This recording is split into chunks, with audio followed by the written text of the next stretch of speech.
नमस्कार दोस्तों, जैसा कि आप सबको पता है कि आज जन्माष्टमी का त्यौहार है और एक बार फिर से हमारे योगेश्वर श्री कृष्ण को पूरे भारत में और दुनिया के अंदर जहाँ भी सनातन को मानने वाले हैं, सनातन प्रेमी हैं, वह सारे इस त्यौहार को बड़े धूमधाम से मनाते हैं। लेकिन इस त्यौहार को मनाने के साथ एक उचित प्रश्न भी उठता है और वो ये प्रश्न ये है कि क्या हमारे श्री कृष्ण केवल नाचने भर के हैं? क्या हमारी राधा रानी केवल नाचने भर के लिए है? और ये प्रश्न इसलिए उठता है कि आज के दिन हजारों जगह भारत के अंदर, शहर में, गांव में किसी भी नशेड़ी गंजेड़ी को उठा के भगवान श्री कृष्ण का चोला पहना दिया जाता है, उनके कपड़े पहना दिए जाते हैं। किसी को भी राधा रानी के कपड़े पहना दिए जाते हैं और उनको स्टेज के ऊपर नचाया जाता है। इससे बड़ा अपमान हमारे सनातन का और क्या हो सकता है?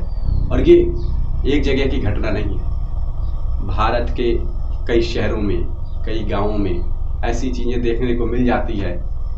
और जिन लोगों ने और गंदा मचा रखा है कि श्री कृष्ण को केवल नचाने भर का पात्र बना दिया है, उस प्रांगण में ये नहीं बताया जाता कि श्री कृष्ण ने किन किन राक्षसों का वध किया, किन किन क्रूर राजाओं का वध किया और पूरे गोकुलवासी को बचाने के लिए उनने अपने एक उंगली पे गोवर्धन पर्वत को उठाया, उनने कालिया नाग का मर्दन किया। ये सारी चीज़ें नहीं बताई जाती, केवल ये बताई जाती है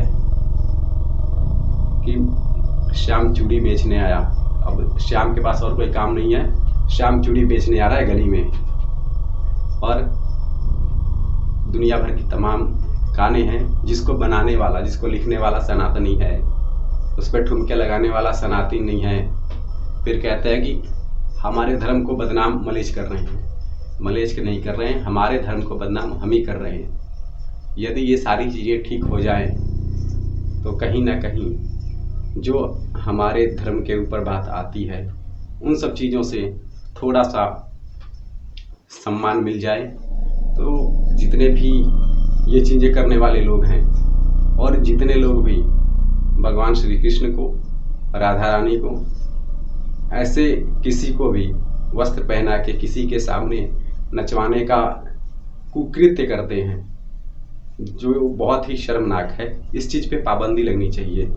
और किसी भी नेता, किसी मंत्री या किसी भी बड़े अधिकारी को खुश करने के लिए कृष्ण के कपड़े पहना दिए जाते हैं, राधा रानी के कपड़े पहना दिए जाते हैं और मंत्री साहब, अधिकारी साहब स्टेज के सामने बैठे हैं और राधा रानी और भगवान कृष्ण के कपड़े पहन के भगवान नाच रहे हैं और हम देख रहे हैं, हम आनंदित हो रहे हैं। क्यों?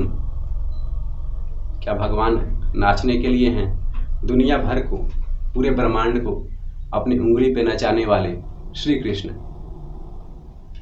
को आज हमारे ही लोग गलियों में, चौराहों पे, स्टेज पे और न जाने कहाँ कहाँ केवल चोला पहना के उनको नचाने का काम करते हैं और गाना बजाते हैं माखन चोर। अगर किसी भी बच्चे को आज ये आप चोर कह दे तो लोग आपको मारने दौड़ जाएंगे। लेकिन 5000 सालों से इस पर्व को जिस ईश्वर के रूप में माना जाता है, मनाया जाता है, भगवान श्री कृष्ण को, उनको लोग माखन चोर बोलते हैं। तो ये माखन चोर बोलने वाला, भगवान कृष्ण को गालियाँ देने वाला और कोई नहीं, हम सनातनी हैं। तो बदलाव अपने आप में करने की आवश्यकता है। किसी और पे उंगली उठाने से पहले यदि हम बदल जाएं तो कहीं ना कहीं थोड़ा बहुत कदर हमारे धर्म का दूसरे लोग भी करना शुरू कर देंगे।